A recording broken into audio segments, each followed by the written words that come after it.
Hello friends, welcome to the channel Lakshya academy Vardhan. पिछले lecture तक हमारा तीसरा चैप्टर अम्ल, क्षार और लवण ये कंप्लीट हो चुका था। आज के लेक्चर में हम सब अपना फोर्थ चैप्टर परमाणविक संरचना इसका अध्ययन करेंगे। तो फ्रेंड्स, हमारी ये सीरीज आपको कैसी लगती है कमेंट करते रहें और हमें अपनी प्रतिक्रियाएं देते रहें। तो आज का लेक्चर हम शुरू करते हैं। आज का चैप्टर हमारा है चैप्टर 4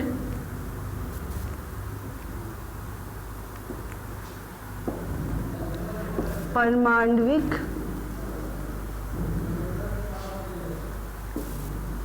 संरचना।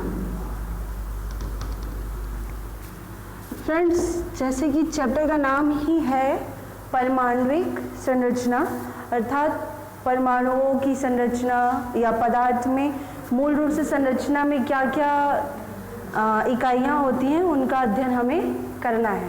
तो पदार्थ के में मूल रूप से अणु, परमाणु यही होते हैं सबसे इकाई में, और सबसे सूक्ष्मतम सबसे छोटी इकाई है परमाणु। तो हम वहीं से शुरुआत करते हैं कि परमाणु क्या है, उसके बाद आगे देखेंगे।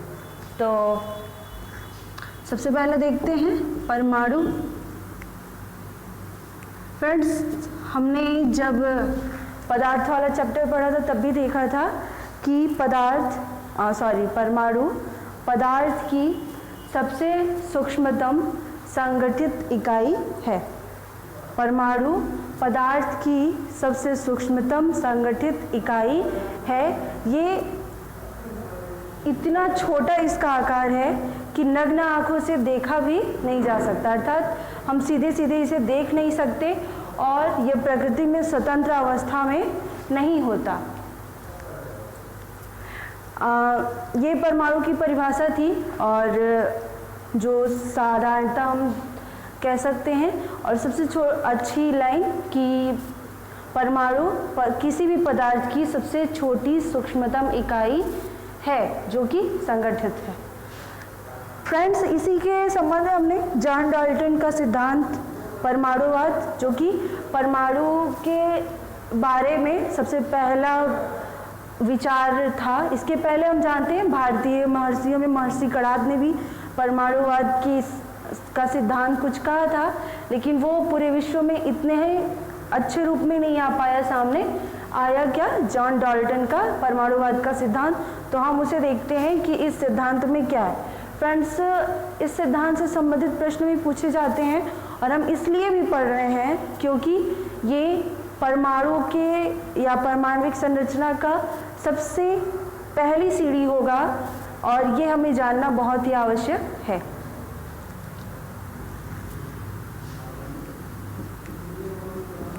तो जॉन डाल्टन का परमाणुवाद,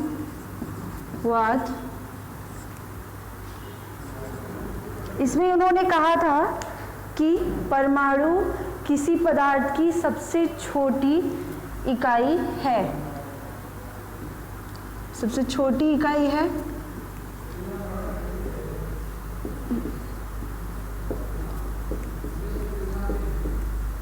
यह प्रकृति में स्वतंत्र अवस्था में नहीं रह सकता।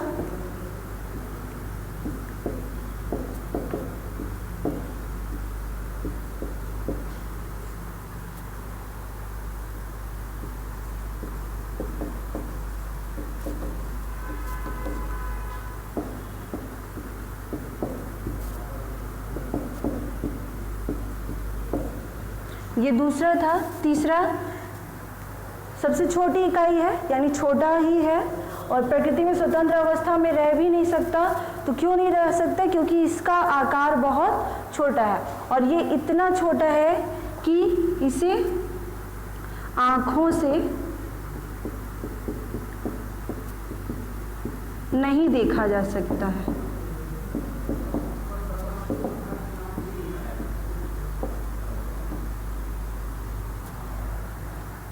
चौथा, उन्होंने अपने सिद्धांत में कहा परमाणु अविभाज्य है, अर्थात जॉन डाल्टन के अनुसार परमाणु को और घटक इकाइयों में विभाजित नहीं किया जा सकता, क्योंकि इसे ये बहुत छोटी इकाई है और इसे और भागों में तोड़ा नहीं जा सकता। लेकिन हम आगे पढ़ेंगे, हम जानेंगे कि 20वीं शताब्दी के आसपास कुछ प्रमुख वैज्ञानिकों द्वारा, जैसे कि रदरफोर्ड, जी थॉमसन और चैडविक इत्यादि वैज्ञानिकों के द्वारा ये सिद्ध कर दिया गया कि परमाणु भी विभाज्य है। और उन्होंने ये बताया कि परमाणु इलेक्ट्रॉन, न्यूट्रॉन और प्रोटॉन जैसे घटक इकाइयों से मिलकर बना हुआ है, अर्थात परमाणु को भी और भागों में तोड़ा जा सकता है। लेकिन परमाणुवाद के सिद्धांत में तो जॉन डाल्टन ने कहा था कि परमाणु अविभाज्य, इसे छोटी इकाइयों में और तोड़ा नहीं जा सकता। और इन्होंने कहा था कि परमाणु अविनाशी है।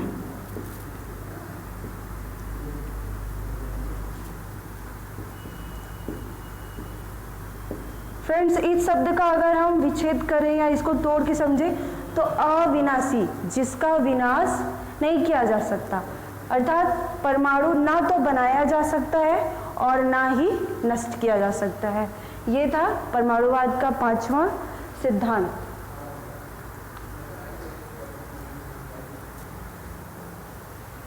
एक और था, इस सिद्धांत में नहीं था, हमने यहाँ लिखा प्रकृति में स्वतंत्र अवस्था में नहीं रह सकता और आंखों से देखा भी नहीं जा सकता, लेकिन किसी भी अभिक्रिया में पदार्थों, जब कोई 2 पदार्थ 3 पदार्थ आपस में क्रिया करते हैं, अभिक्रिया करते हैं, तो उनमें भाग लेने वाला हिस्सा कौन सा होता है? परमाणु ही। अर्थात बहुत छोटे होते हैं, आंखों से दिखाई भी नहीं देते, लेकिन अभिक्रिया में भाग कौन लेते हैं? परमाणु ही लेते हैं। तभी पदार्थों के बीच अभिक्रिया होती है, कोई नया पदार्थ बनता है।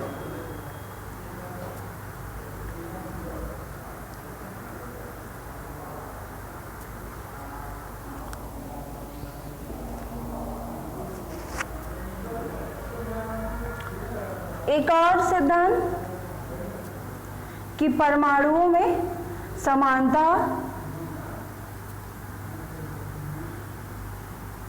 और विषमता दोनों गुण देखने को मिलते हैं। कैसे देखने को मिलते हैं हम अभी थोड़ा सा आगे बढ़ के देखेंगे, या अभी ही समझ लेते हैं। समानता ऐसे है कि कोई एक ही तत्व का परमाणु हो। जैसे हमने पदार्थ चैप्टर में पढ़ा था कि तत्व क्या होते हैं, कैसे होते हैं, और पीरियोडिक टेबल में हमें जितने भी helium, neon, argon, krypton, xenon, radon, carbon, oxygen, hydrogen, helium, ये सभी क्या है? तत्व हैं। कोई गैसीय रूप में है, कोई ठोस अवस्था में है, कोई तरल अवस्था में या द्रव अवस्था में है, लेकिन है तो एक ही तत्व के परमाणुओं में आपस में समानता होगी। लेकिन भिन्न भिन्न तत्वों के परमाणु यदि हैं तो उनके गुणों में विषमता होती है। कैसे? जैसे समानता कहें, ओ ये परमाणु हो ऑक्सीजन का, जब O2 हो गया, ये तत्व बन गया। अब ये 2 परमाणु हो गए ना, ऑक्सीजन ऑक्सीजन, 2 ऑक्सीजन के परमाणु हो गए, लेकिन इन दोनों में ही गुणों में पूरी समानता होगी, कोई भी बदलाव नहीं होगा। विषमता जैसे यहाँ हम ले लें H2O, यहाँ हाइड्रोजन का परमाणु है और ऑक्सीजन का, हाइड्रोजन के 2 परमाणु और ऑक्सीजन का 1 परमाणु। इनके गुणों में अलग अलग भिन्नता है, अलग अलग गुण हैं इनके, लेकिन मिलने के बाद एक नया पदार्थ बन रहा है, एक नया वस्तु हमें प्राप्त हो रहा है। वस्तु नहीं कहेंगे, ये जल का सूत्र है। तो इसका गुण कुछ और था, इसका गुण कुछ और था, लेकिन मिलने के बाद एक और गुण मिलती है, अर्थात परमाणुओं में विषमता का गुण भी देखने को मिलता है। तो ये परमाणुवाद का सिद्धांत था जॉन डाल्टन का। अगर हम परमाणु संरचना पढ़ रहे हैं तो हमें सबसे पहले इसे जानना बहुत ज़रूरी है, और सीधे सीधे भी इससे संबंधित प्रश्न हमारे प्रतियोगी परीक्षाओं में पूछे जाते हैं। तो फ्रेंड्स, बहुत सरल है, इसे याद करना भी ज़रूरी नहीं, हम बस इसे समझ सकते हैं और बहुत अच्छे से जान सकते हैं। तो आप इसे नोट डाउन कर लें या स्क्रीनशॉट ले लें, या फिर इतने अच्छे से इसे इस वीडियो को एक बार और देख लें आगे पीछे करके कि आपको फिर कभी भूलने की नौबत ही ना आए। और फ्रेंड्स, हमारे साथ समस्या होती है कि हम भूलते हैं, हम भूलते नहीं, हम उसका सही से अभ्यास नहीं करते हैं।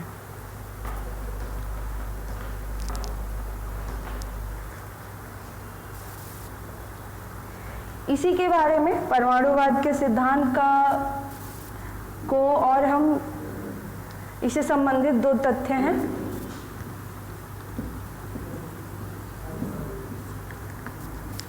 तो ये जो परमाणुवाद का सिद्धांत है,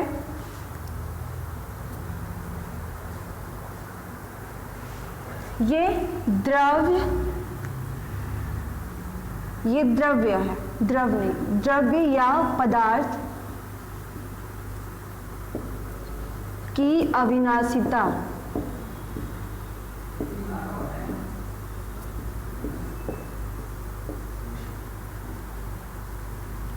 द्रव्य पदार्थ की अविनाशिता की व्याख्या कर सकता है।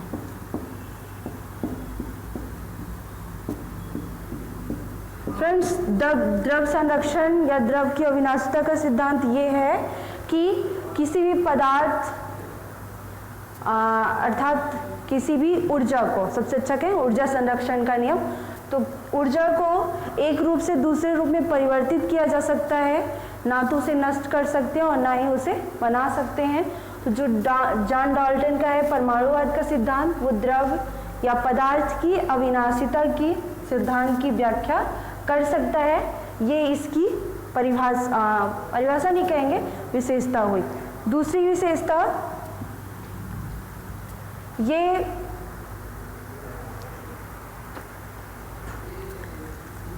रासायनिक संयोग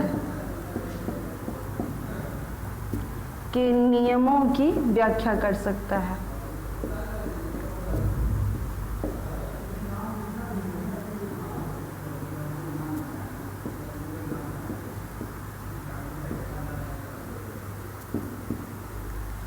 रासायनिक संयोग, केमिस्ट्री हम पढ़ रहे हैं, रसायन ही, उनमें कोई नया पदार्थ अगर बन रहा है, सबसे बेसिक में तो तत्व है सबसे शुद्धतम, लेकिन अगर कोई नए पदार्थ बन रहे हैं, किसी न किसी तत्व, कोई 2 तत्व मिल रहे हैं या एक ही प्रकार के तत्व मिल रहे हैं, किसी के संयोग से हो रहा है, उन संयोगों को रासायनिक संयोग कहेंगे और इसके नियम की व्याख्या भी ये कर सकता है। तो हम लोग कहते ही हैं परमाणुओं से मिलकर अणु बन रहे हैं, अणुओं से मिलकर और तत्व बनेंगे, या परमाणु एक ही तत्व के परमाणु हैं तो फिर और कुछ बनेगा।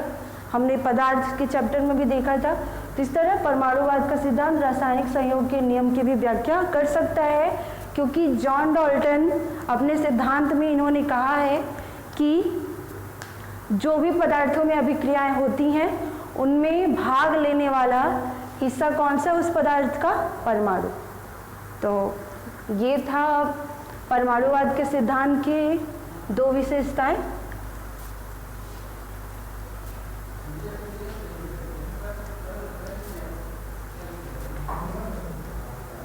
हमने परमाणु देखा फ्रेंड्स।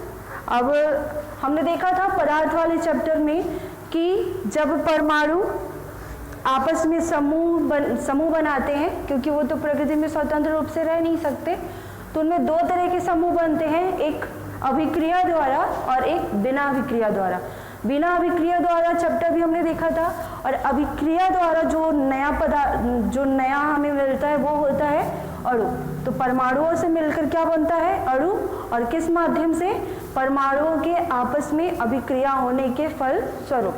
तो हम अभी अणु देखते हैं। उसमें क्या हुआ था, उस चैप्टर में हमने पदार्थ में देखा था कि बिना अभिक्रिया द्वारा हमें क्या प्राप्त होता है और अभिक्रिया के द्वारा हमें क्या प्राप्त होता है और उनकी विशेषताएं क्या होती हैं।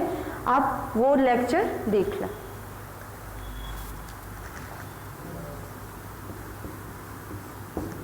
अणु की परिभाषा हम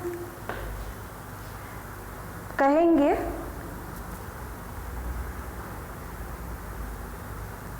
किसी भी तत्व या यौगिक का छोटे से छोटा कण जो कि जैसे कि एक एग्जाम्पल लें, हमने देखा था कि जब जैसे ऑक्सीजन के 2 परमाणु मिले, ये तो एक ही तत्व के परमाणु है, तो एक ही तत्व के एक ही परमाणु से बना हुआ है ऑक्सीजन, ये तत्व है। अगर और कुछ ले लें, जैसे H2O ले लेते हैं, ये अणु हुआ, इसमें इन दोनों का गुण मिश्रित रूप से शामिल होता है, ये अणु की परिभाषा होती है। तो अणु किसी तत्व या यौगिक का वह छोटे से छोटा कण है जिसमें उस तत्व या यौगिक के गुण विद्यमान होते हैं। जैसे हमारे पास इस आकार का कोई यौगिक है, इसका एक छोटा सा हिस्सा यानी एकदम छोटी सी इकाई हम निकालें और देखें तो जो गुण इस पूरे अणु का था वही गुण इसका भी होगा। तो अणु किसी तत्व या यौगिक का वह छोटे से छोटा कण है जिसमें उस तत्व अथवा यौगिक की विशेषताएं अथवा गुण विद्यमान होते हैं। और अणु एक या एक से अधिक परमाणुओं से मिलकर बने होते हैं। हमने देखा था कि परमाणु जब अभिक्रिया द्वारा समूह बनाते हैं तो अणु बनते हैं। उसमें परमाणु कोई 2 परमाणु आपस में क्रिया करके हो या 3 या 4, 2 या 2 से अधिक, तब हमें अणु प्राप्त होंगे। और फ्रेंड्स, हमने देखा था परमाणु जो कि स्वतंत्र अवस्था में नहीं रह सकता लेकिन अभिक्रिया में भाग लेता है, लेकिन अणु किसी भी अभिक्रिया में भाग नहीं लेते। एग्जाम्पल हम जैसे जल का सूत्रल है H2O, अणु ही है, लेकिन जल को हम उत्प्रेरक, अपचयक और भी कई माध्यमों के रूप में उपयोग करते हैं, लेकिन वो अणु डायरेक्ट अभिक्रिया में भाग नहीं लेता। अभिक्रिया में किसी पदार्थ का अभिक्रिया में भाग लेने वाला हिस्सा परमाणु ही होता है, तो अणु अभिक्रिया में भाग नहीं लेते हैं। अणु फ्रेंड्स 2 प्रकार के होते हैं।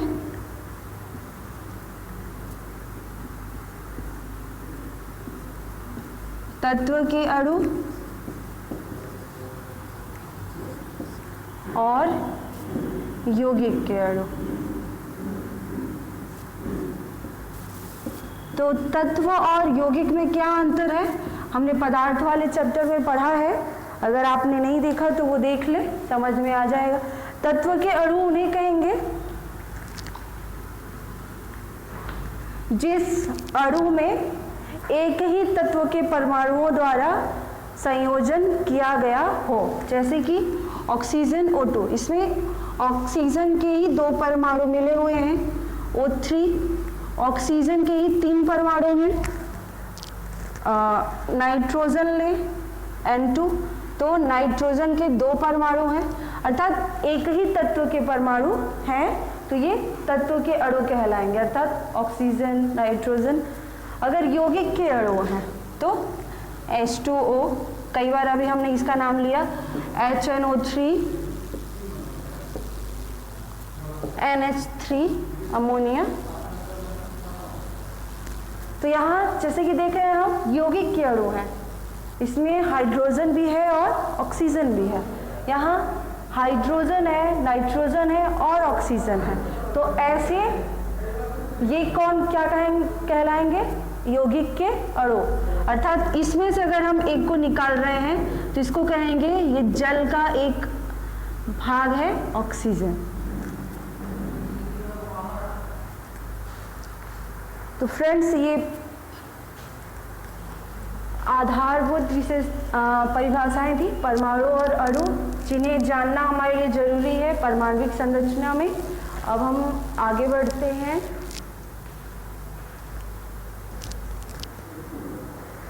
फ्रेंड, जब परमाणविक संरचनाओं का अध्ययन हो रहा था या परमाणु के बारे में अध्ययन किया जा रहा था, तो जैसा कि हमने अभी जॉन डाल्टन के सिद्धांत में देखा कि उन्होंने कहा था परमाणु अविभाज्य है, अर्थात उनको विभाजित नहीं किया जा सकता। लेकिन 20वीं शताब्दी के आसपास में उसके बाद वैज्ञानिकों ने सर्च किया, अध्ययन किया और अपने आविष्कारों या अपनी खोजों के फलस्वरूप उन्होंने सिद्ध किया कि परमाणु भी विभाज्य है और वो न्यूट्रॉन, प्रोटॉन और इलेक्ट्रॉन से मिलकर बना हुआ है। तो हम देखते हैं, इसके लिए कुछ मॉडल प्रस्तुत किए गए थे, कुछ प्रमुख मॉडल जिनसे संबंधित प्रश्न पूछे जाते हैं और जिन्हें जानना हमारे लिए आवश्यक भी है। तो कुछ परमाणु मॉडल का हम अध्ययन करते हैं।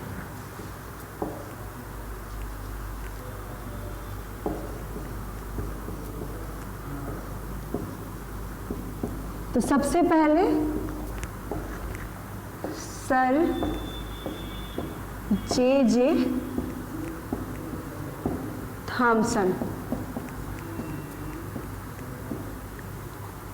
का परमाणु मॉडल।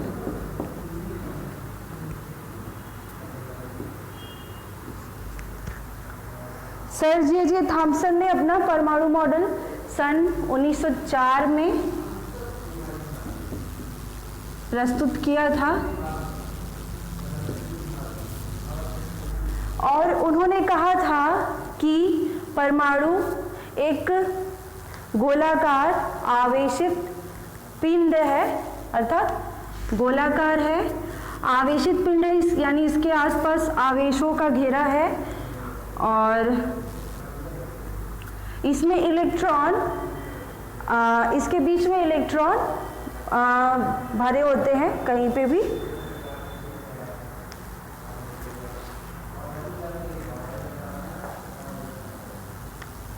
परमाणु जे थॉमसन के अनुसार परमाणु एक ऋण आवेशित गोला है जिसमें इलेक्ट्रॉन, कई इलेक्ट्रॉन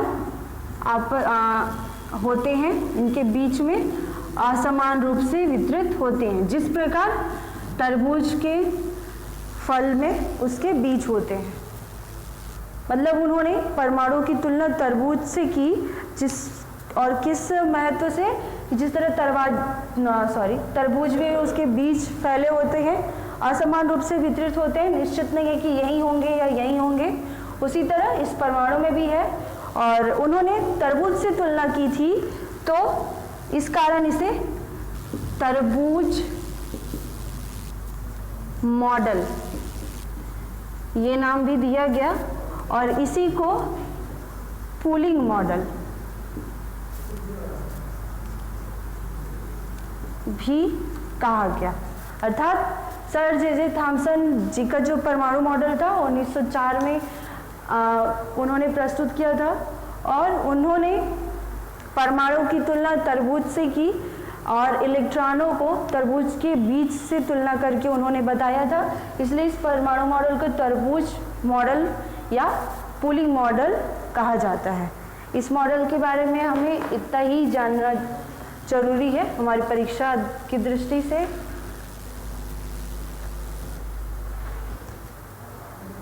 दूसरा परमाणु मॉडल जो कि बहुत ही महत्वपूर्ण है और हम सब ने इसके बारे में कभी न कभी पढ़ा है, या इन वैज्ञानिक का नाम, हमने वैज्ञानिक का नाम तो सभी का पढ़ा है, लेकिन ये परमाणु मॉडल बहुत ही प्रसिद्ध है और हमारी साइंस की स्टडी जहाँ से शुरू होती है, हमारी स्कूलिंग लाइफ से ही रदरफोर्ड मॉडल के बारे में अध्ययन करवाया जाता है।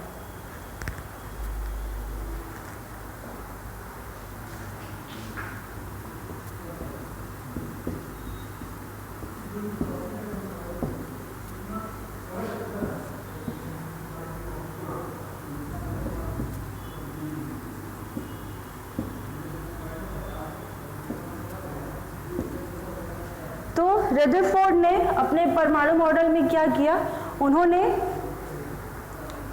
एक धातु की बहुत पतली पन्नी ली, मतलब आकार कुछ भी कह सकते हम यहाँ ले सकते हैं, जैसे कि हमने देखा भी कि ये गोलाकार होता है, दृढ़ आवेशित पिंड है, तो हम यही चित्र बनाते हैं इसी आकार में, और जो मॉडल होता है वो भी इसी चित्र से हम समझते हैं, सर्कल से ही। तो उन्होंने धातु की एक पतली पन्नी ली जिसकी मोटाई लगभग कितनी थी, 0.004 सेंटीमीटर या 10⁻⁻⁴ सेंटीमीटर, अर्थात बहुत पतली पन्नी थी और उस पर अल्फा कणों की बौछार की। किन्होंने? रदरफोर्ड जी ने अपने परमाणु मॉडल को प्रस्तुत करने के लिए किया था। और ये कब हुआ था? 1911 में। ये परमाणु मॉडल कब प्रस्तुत हुआ? 1911 में। और धातु की एकदम पतली पन्नी और इस पर अल्फा कणों की बौछार की।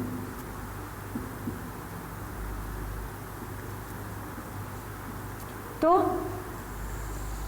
कुछ अल्फा कण इस पन्नी को पार कर कर सीधे निकल गए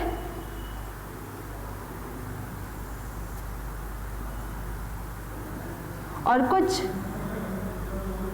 सीधे आए तो जरूर, लेकिन अपने आगे रास्ते से ही विचलित हो गए।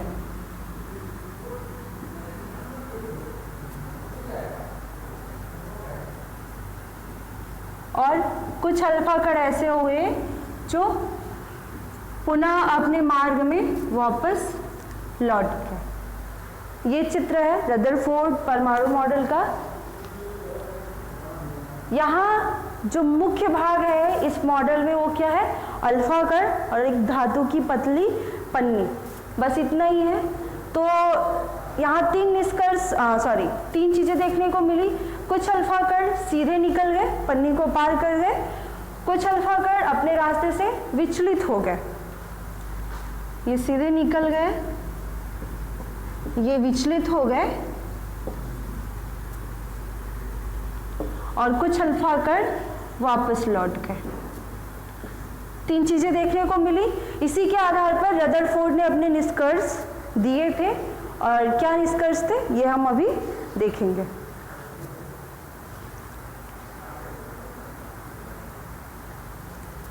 तो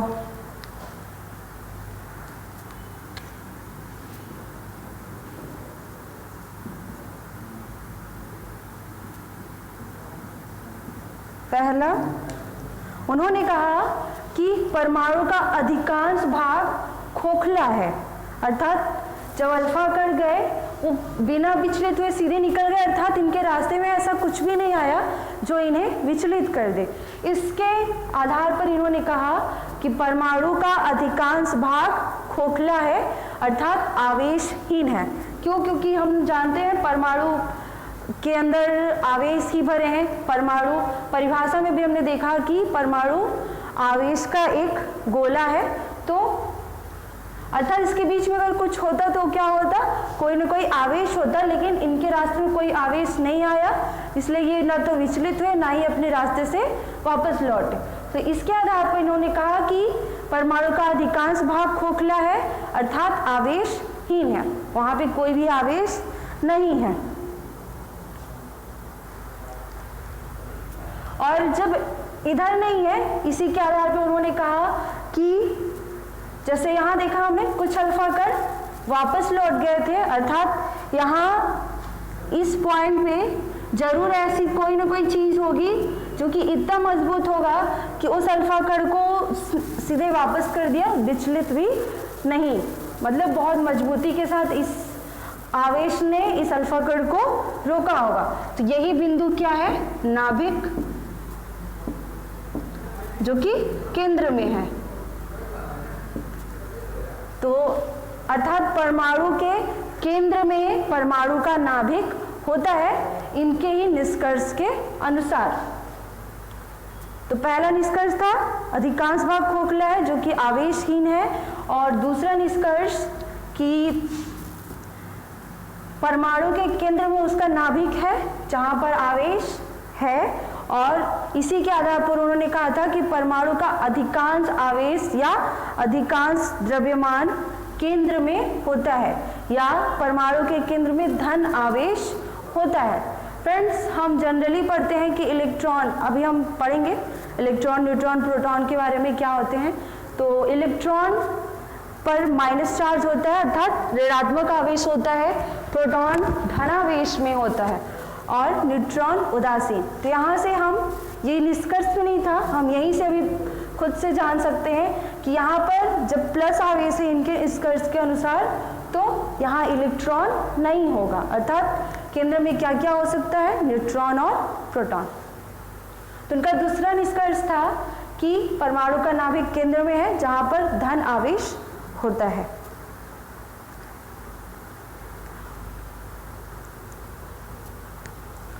नाभिक जो कि एकदम बीचों बीच है, यहां से ये विचलित हो जा रहे हैं, सीधे चले जा रहे हैं अल्फा कट। तो इस आधार पर अपना उन्होंने तीसरा निष्कर्ष दिया था और कहा था कि नाभिक का आकार पूरे परमाणु के आकार की तुलना में बहुत छोटा है।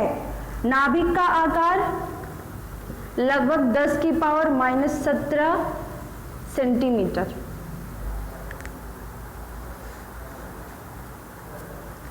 और पूरे परमाणु का आकार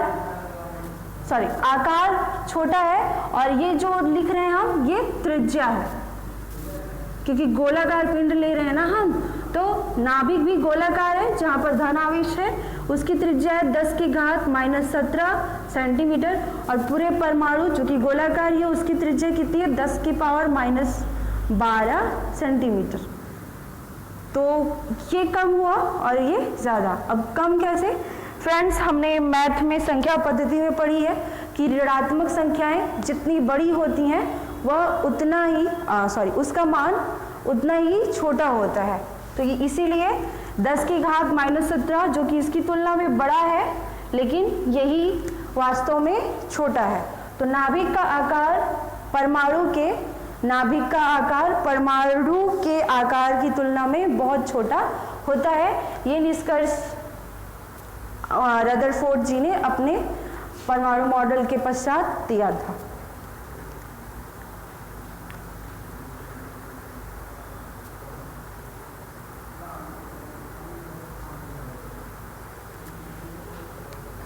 एक चौथा निष्कर्ष उन्होंने दिया कि नाभिक के चारों ओर खाली स्थान होता है। खाली स्थान है, यहाँ से खाली स्थान है तभी तो ये सीधे निकल गए अल्फा कट। तो यहाँ खाली स्थान होता है, जैसे यहाँ प्लस ये नाभिक हुआ, इनके ऐसे सर्कल में खाली स्थान होते हैं जो कि जिनकी तुलना उन्होंने की सौर मंडल में जिस तरह सूर्य की चक्कर लगाते होते हैं सभी ग्रह कि सूर्य केंद्र में है और बाकी ग्रह उसके चक्कर लगा रहे हैं, उसी प्रकार यहाँ केंद्र में तो नाभिक है, उसके यहाँ खाली जगह हैं, कक्ष है और इनमें भ्रमण कौन कर रहा है, इलेक्ट्रॉन। अर्थात इस निष्कर्ष को उन्होंने अपना सौर मंडल का प्रतिरूप भी कहा और सौर मंडल से ही तुलना करके उन्होंने ये निष्कर्ष दिया था। तो ये रदरफोर्ड परमाणु मॉडल के निष्कर्ष थे, ये हमने देखा।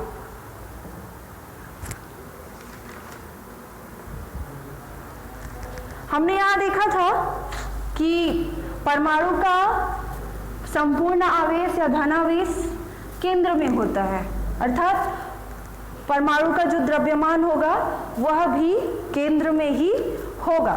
ये पांचवा निष्कर्ष, परमाणु का संपूर्ण द्रव्यमान उसके केंद्र में होता है। क्यों? क्योंकि वहां पर धनावेश, सभी धनावेश केंद्र में होते हैं। और इसी के आधार पर छठवां निष्कर्ष था जो कि कक्षाओं पर इलेक्ट्रॉन भ्रमण कर रहा है ऐसे, लेकिन उसमें कोई भी द्रव्यमान नहीं है, उसका द्रव्यमान नगण्य है, अर्थात सिर्फ परमाणु का जो द्रव्यमान है भार केंद्र पर है, उसके कक्षाओं पर नहीं, क्योंकि इलेक्ट्रॉन का द्रव्यमान नगण्य है, न के बराबर है।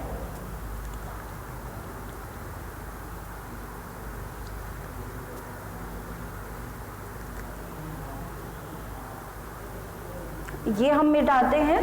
ये हमने रदरफोर्ड का परमाणु मॉडल इसका अध्ययन किया। उम्मीद करते हैं आप सभी को समझ में आया होगा।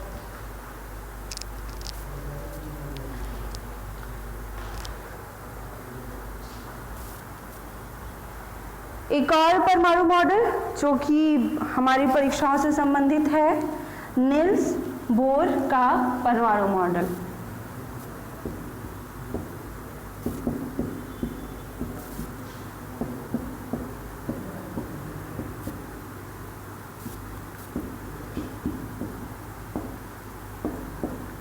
तो सबसे पहले देखते हैं कि इन्होंने अपना मॉडल कब प्रस्तुत किया। तो नील्स बोर ने अपना परमाणु मॉडल सन 1913 में प्रस्तुत किया था। इन्होंने 1913, इन्होंने 1911 और इन्होंने 1904 में। तो नील्स बोर ने अपना परमाणु मॉडल 1913 में प्रस्तुत किया और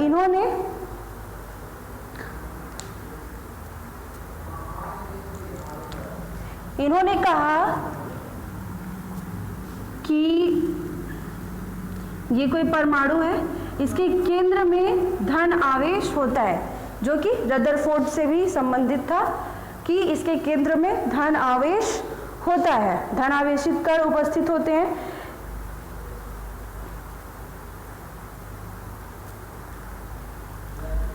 हमने रदरफोर्ड वाले मॉडल में भी देखा था, या हमने थोड़ा सा खुद से निष्कर्ष निकाला था कि इस तरह कक्षाएं बनी होती हैं परमाणु में, इस तरह से, और यहाँ इलेक्ट्रॉन इन कक्षाओं में भ्रमण करता है।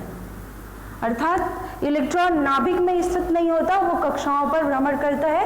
नील्स बोर के परमाणु मॉडल का भी निष्कर्ष था कि इलेक्ट्रॉन एक निश्चित वृत्तीय पथ पर भ्रमण करते हैं परमाणुओं में, और यही निश्चित पथ ये क्या कहलाते हैं, कक्ष या ऊर्जा स्तर। और फ्रेंड्स, जैसे जैसे ये कक्ष या ऊर्जा स्तरों की संख्या बढ़ती है, वैसे उनके द्रव्यमान,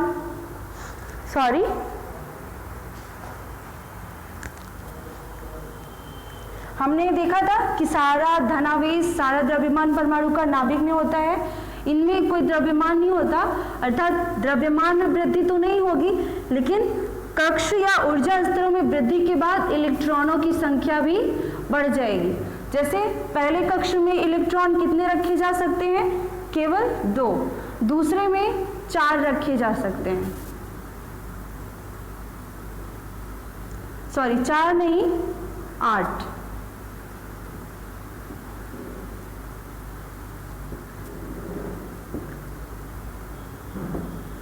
हम अभी अगले लेक्चर में पढ़ेंगे कि इलेक्ट्रॉनों का वितरण किस तरह से होता है, इससे संबंधित नियमों का भी देखेंगे। तो पहली कक्षा में 2 इलेक्ट्रॉन रखे जा सकते हैं अधिकतम, दूसरी कक्षा में 8, फिर उसके बाद 18, फिर 36, इस तरह से इलेक्ट्रॉनों का वितरण है। उनसे संबंधित नियम, अफबाउ नियम, ये ऐसे नियमों का अध्ययन हम अगले लेक्चर में करेंगे।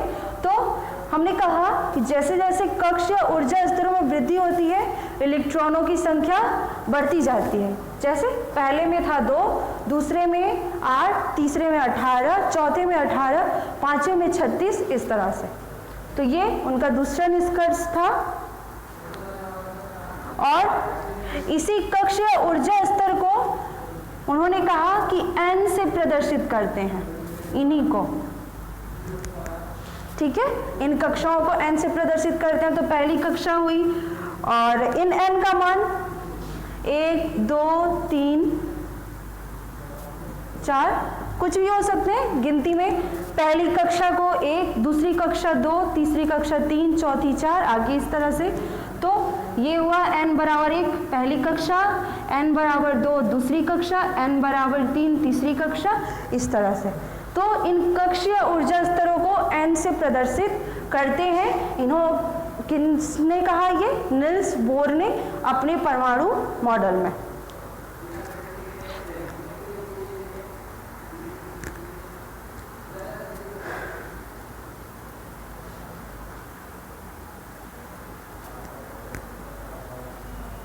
तो ये नील्स बोर का परमाणु मॉडल था, ये हमने देखा।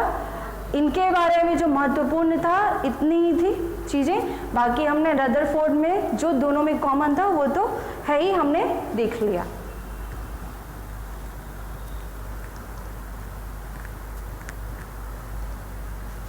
तो ये परमाणविक संरचना में या परमाणु से संबंधित 3 प्रमुख परमाणु मॉडल थे जिनके बारे में हमने बेसिक चीज़ें देखी जो कि हमारी परीक्षाओं में पूछे जाते हैं।